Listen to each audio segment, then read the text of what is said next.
Camarade Premier ministre, lorsque nous constatons que des individus ont été procréés, élevés et dressés pour ne faire rien que du mal, il faut qu'à un moment donné, nous osons rendre le mal par le mal pour que le mal sache que ça fait mal.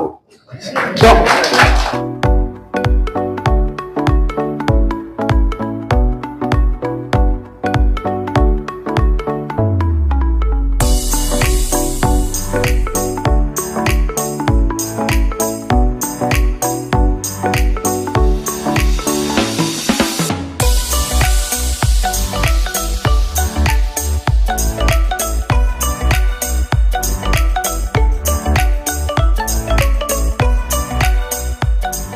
ainsi, après les atrocités de cette guerre de prédation, appelée terrorisme qui nous a été imposée, les vrais sponsors et autres bailleurs se profilent à visage découvert, sous casquette de résolution parlementaire européenne, en vue de se substituer à leurs supplétifs terroristes qui sont actuellement en débandade.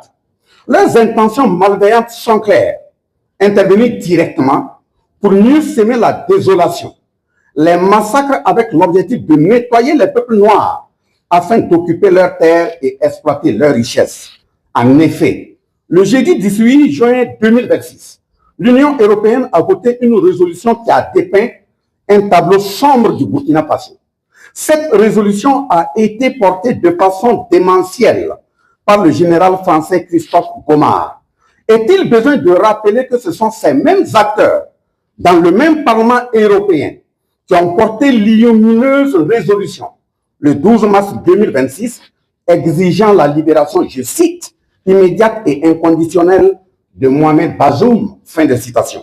Ces résolutions au contenu de programmes de massacre des peuples noirs viennent attester clairement les sorties des généraux Michael Langley en avril 2025 et le français Lecointre, ancien chef d'État des armées françaises. Ce général français Lecointre qui a affirmé que l'Europe aura, je cite, l'obligation de retourner, fin de citation, un jour au Sahel. Dans des attitudes de condescendance, aux élans de nouveaux négriers, le général Lecointre a déclaré, je cite, l'Europe devra revenir pour aider à restaurer les États, les administrations et le développement, fin de citation. Leur compère général Gomard, accroché à un raisonnement pesant de rêverie, récite que le Burkina Faso est isolé de la communauté internationale, que le pays est suspendu des organisations régionales et internationales, que les libertés fondamentales sont réduites, que la situation sécuritaire s'est aggravée, que le territoire échappe au contrôle de l'État, que les populations ont besoin d'aide humanitaire, que le Burkina Faso sombre dans le chaos. Il ira jusqu'à insinuer que le Burkina Faso est devenu une menace pour ses pays voisins. Camarade Premier ministre, lorsque nous constatons que des individus ont été procréés, élevés et dressés pour ne faire rien que du mal, il faut qu'à un moment donné, nous osons rendre le mal par le mal pour que le mal sache que ça fait mal.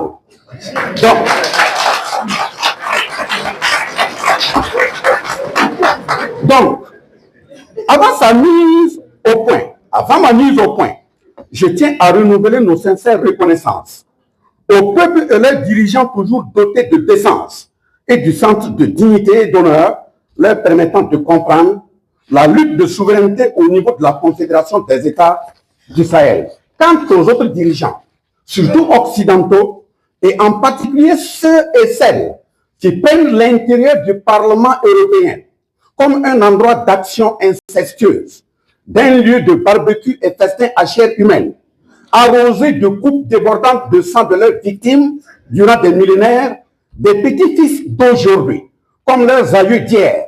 Je rappelle ceci. Pendant 10 longues années, le Mali a vécu dans son âme et une totale désolation sous le regard infantilisant et action de mercenariat dévastatrice des puissances étrangères, la plus grande menace terroriste de son histoire. Les conférences internationales se multipliaient. Les sommets se succédaient. Les théâtralisations appelées opérations militaires étrangères étaient présentées comme indispensables. Les populations sahéliennes continuaient d'enterrer leurs morts, de fuir leurs villages, de voir l'insécurité gagner du terrain, la France et son général Christophe Gomard étaient au centre de ce désastre humain sous des sparadraps appelés Serval, G5 Sahel, Barkhane, etc. Cette France et son général Christophe Gomard voyaient tout, espionnaient tout, coordonnaient tout et pillaient tout.